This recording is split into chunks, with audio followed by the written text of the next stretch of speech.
Welcome to podcast number 6 of our AI-generated news summary. Let's dive into the summaries of our top stories. Our next story is titled, U.S. CBP agents halt some DJI drone imports over forced labor concerns. U.S. Customs and Border Protection use the Uyghur Forced Labor Prevention Act. UFLPA. Border agents were making sure the drones were not produced by forced labor. The action appeared to be part of a broader initiative by the Department of Homeland Security, U.S.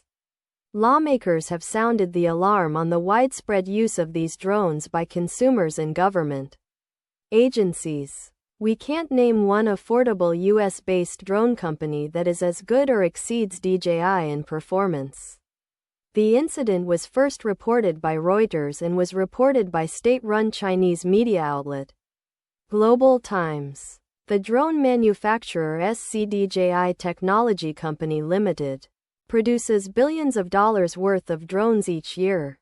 The U.S. government has not commented on the incident but has expressed concern about the use of drones in the UN Security Council resolution passed earlier this year that called for an end to use of forced labor in drone production. The resolution was passed by the United Nations Security Council on July 25. Our next story is titled, Yemen overtakes Afghanistan as the world's least peaceful nation. This is the first year that Yemen has been ranked as the least peaceful country in the world. There are currently 56 active conflicts, the most since the end of the Second World War. Fewer conflicts are being resolved, either militarily or through peace agreements. 92 countries are now engaged in a conflict beyond their borders. The Global Peace Index is a scoring system adopted by the Institute for Economics and Peace. It identifies and measures 23 different metrics that drive peace in a country. The index is based on the World Peace Index, published by the International Institute for Economic and Peace, IEP, and compiled by the Peace Research Institute, PRI. Based on a survey of more than 100,000 people, the index is based upon the Peace Report, published annually by the PRI, and measures the impact of 23 different factors on the peace of a country, including military, political, economic, social, cultural and environmental factors. For more information, visit www.thepeacereport.org. Our next story is titled, Election 2024, Those Who Lecture versus Those Tired of Being Lectured. The election is finally shaping up to be not only liberal Democrat Harris versus conservative Republican Trump. Instead, it has become a larger contest between those who talk down to their fellow Americans and those who are increasingly sick and tired of being lectured. This 2024 race may be becoming analogous to an October 1980 teachable moment. The same contrast will likely determine the election of 2024. ND had nothing to apologize for. The same contrast is likely to determine the outcome of the next election. Nader, Harris and the left mandated all sorts of EV standards in their war against the internal combustion engine. Then the proverbial people revolted against the comparatively limited range of EVs and the difficulty in finding accessible and quick charging stations. The Trump campaign also tries all kinds of strategies to win over women voters. But one method they avoid is claiming women are ignorant of their real self-interest, Harris says. Hectoring the electorate on its supposed ignorance or moral shortcomings is a Harris campaign trademark. Nader. Harris warns the country in 2020 on national television that the massive post-George Floyd demonstrations are not and should not stop.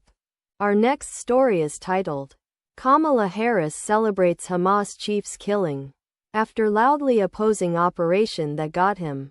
Yahya Sinwar was considered the mastermind of the October 7 terror attacks. He succeeded Ismail Haniyeh as Hamas's leader in Gaza in 2017. He is accused of masterminding the October 7 attack in southern Israel. Israel's military is urging caution and patience amid all the rumors. If confirmed, it would be a huge win for Israel and major setback for Hamas.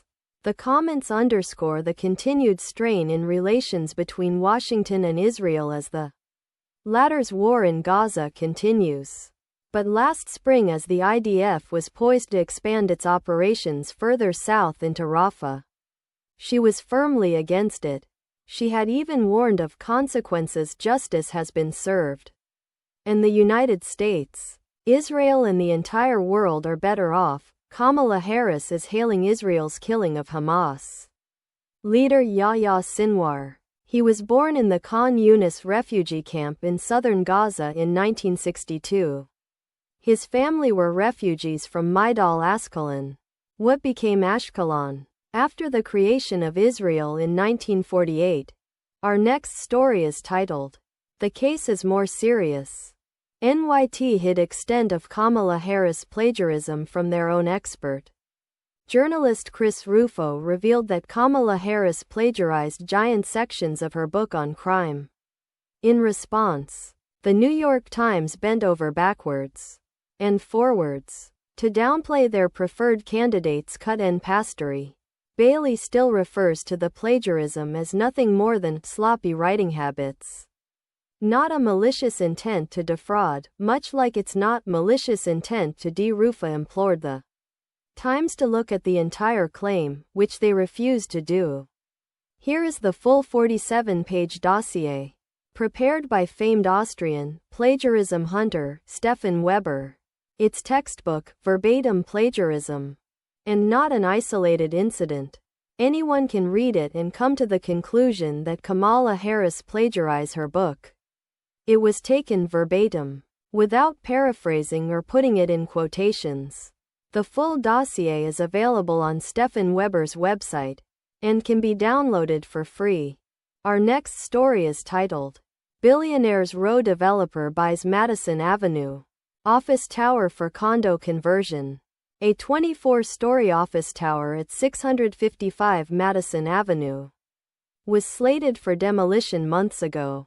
Extel, known for kickstarting the Billionaire's Row Towers, bought the 310-foot-tall, 200,000 square foot structure for $160 million.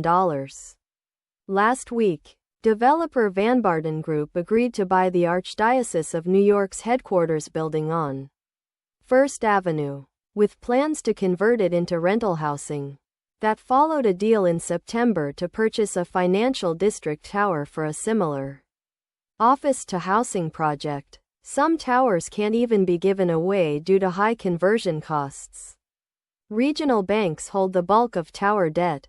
For confidential support, call the National Suicide Prevention Lifeline at 1-800-273-8255 or visit http://www.suicidepreventionlifeline.org/ for support in the UK. Call the Samaritans on 08457 909090 or visit a local Samaritans branch. See www.samaritans.org for details. Our next story is titled, "Canada's Trudeau Slammed Over Black Justice Proposal That Would Decriminalize Drugs." Empty jails. Conservative MP Jamil Javani challenged Liberal Diversity Minister Kamal Khera at a Heritage Committee meeting over the recommendations. The proposals call for a 30% reduction in incarceration over 10 years, decriminalizing a 30-day supply of hard drugs like cocaine, heroin, and meth. A 2020-21 Justice Canada report found that 9% of federal offenders were black, though they make up only 4% of the population. Justice Minister Arif Virani was tasked with addressing systemic discrimination contributing to the overrepresentation of black Canadians in the justice system. Jabani called the strategy appalling. In a July social media post, he warned that its recommendations would lead to more crime and disorder. He called the proposals appalling and unacceptable in a letter to Virani in July. The letter was in response to Justice Canada's A Roadmap for Transformative Change, Canada's Black Justice Strategy, which was released on July 25. Our next story is titled, Rising Wedges, Fading Momentum and Solid Gold. SPX is getting very tight inside a big rising wedge. 21-day, around the 5,800 area, is the first support to watch. Rejection SPX futures with a rather big reversal candle should be watched closely. Our next story is titled, Grand Jury Indicts New Hampshire Supreme Court Justice Over Allegations of Case Interference. Justice Anna Barbara Hance Marconi was indicted for 2 felonies and 5 misdemeanors. She allegedly told the governor that the investigation was the result of personal, petty and/or political biases. A conviction for a Class B felony is punishable by 3 to 7 years in prison. A Class A misdemeanor carries a sentence of up to 12 months behind bars. Her attorneys say their client is innocent and hasn't violated any rules or laws. In a court filing, they plan to push for the charges to be dismissed. The Supreme Court associate has been on paid leave from the Supreme Court since July. She is also charged with 5 Class A misdemeanor. She has been charged with 2 Class B felonies, 1 count of attempt to commit improper influence, and 5 Classes A misdemeanors. The charges were filed against her husband, Justice Robert Hance, who is a member of the New Hampshire Supreme Court. He has not been charged in connection with the investigation. Our next story is titled, Deep Dive. The election will decide President Trump's legal fate. Donald Trump has moved to dismiss the case against him. The defamation appeal is awaiting oral President Trump's fate. The Georgia appellate courts should end. If Vice President Harris prevails, voters will deliver the most. The Supreme Court is the last Alan Dershowitz Manhattan Judge Arthur Uyghur. The case is currently awaiting in June 2021. 2 officers in February 2022. DCE. Jean Carroll claimed that in 2022, New York enacted the ASA retroactively revived long. In June 2024, the justices also struck portions of the obstruction statute on which Trump Judge Chutkan allowed prosecutors. In August 2023, Fulton Willis indicted 18 defendants. A special prosecutor for Donald Trump, Judge McAfee, criticized Willis for President Trump has moved to dismiss the case should be dropped. Wade billed Fulton County taxpayers. The criminal lawfare that President January 6, 2021, was leftists claimed that Trump when Trump announced his candidacy. Trump appealed the Colorado decision to the events of the insurrection saga. That concludes our AI-generated news summary for today. Thanks for listening, and stay tuned for our next episode.